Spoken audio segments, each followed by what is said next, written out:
Di mata dunia, Indonesia dikenal luas akan keanekaragamannya. Beragam suku bangsa, budaya, agama, ras, dan bahasa saling berbaur jadi satu. Persatuan di tengah perbedaan inilah yang menjadi ciri khas bangsa Indonesia sejak dulu.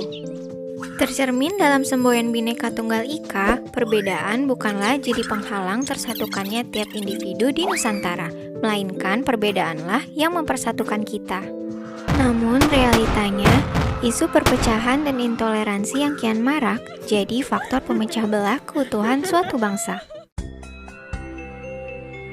Belakangan ini, negeri kita tercinta dihantam berbagai permasalahan internal, terutama soal integrasi nasional. Kurangnya sikap toleransi jadi pemercik utama rusaknya kerukunan antar sesama. Beragam tindakan-tindakan negatif, mulai dari penyebaran pesan intoleran, isu berbau rasisme, hingga ujaran kebencian kian berkembang pesat di sekitaran masyarakat. Akibatnya, berbagai konflik internal pun muncul, dan hal tersebut lantas memicu terjadinya pergesekan antara kelompok mayoritas kepada minoritas. Sikap merasa paling benar dan main hakim sendiri, lambat laun berujung pada tindakan kekerasan dan vandalisme.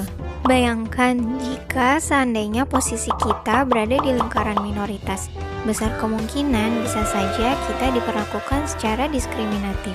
Pada dasarnya, intoleransi tidak hanya terbatas pada sikap membenci perbedaan pandangan pribadi saja. Intoleransi juga bisa muncul melalui perbedaan latar belakang suku, budaya, bahkan ras sekalipun. Nggak dapat dipungkiri pula, agama pun kini dijadikan sebagai kekuatan politik oleh segerombolan pelaku intoleransi. Perlahan, sikap toleransi mulai memudar dari waktu ke waktu, dan segelintir oknum cenderung ingin menang sendiri demi kepentingan pribadinya. Sebagai umat muslim yang cinta damai, salah satu sikap dasar yang harus ditanamkan dalam kehidupan sehari-hari adalah sikap saling menghormati dan menghargai kepada sesama. Sejatinya, Islam mengajak kepada umatnya untuk selalu menjalin kehidupan yang harmonis kepada manusia lainnya.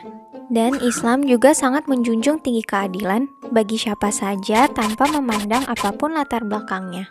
Termaktub di dalam surat Al-Mumtahanah ayat ke-8, Allah sebenarnya telah mengingatkan kita untuk selalu menghormati kepada sesama. Allah Ta'ala berfirman,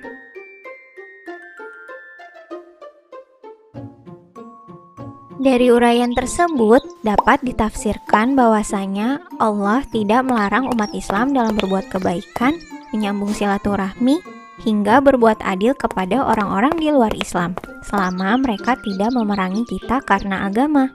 Dari hadis Bukhari, suatu waktu Rasulullah SAW pernah ditanya, agama manakah yang paling dicintai oleh Allah? Maka beliau menjawab, Al-Hanifiyah As-Samhah, yang lurus lagi toleran. As-Samhah berasal dari kata tasamuh yang merujuk pada makna toleransi. Hadis tersebut sering digunakan sebagai rujukan Islam untuk mendukung sikap toleransi. Dengan berpegang teguh pada nilai-nilai Pancasila, kita seharusnya dapat meningkatkan rasa persaudaraan kepada antar sesama. Mencegah perpecahan akibat perbedaan adalah tugas kita semua sebagai warga negara Indonesia demi menjaga keutuhan bangsa. Hal tersebut dapat diwujudkan dengan menerapkan sikap toleransi di dalam kehidupan sehari-hari sedari dini.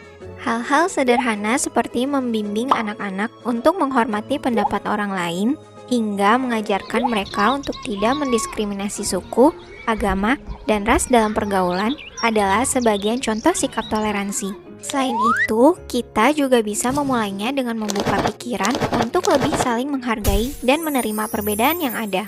Bukankah manusia itu diciptakan berbeda-beda dengan segala keunikannya? Terlebih di Indonesia memiliki beragam suku, adat, dan ras yang heterogen. Maka sudah saatnya kita bersatu padu tanpa sekat.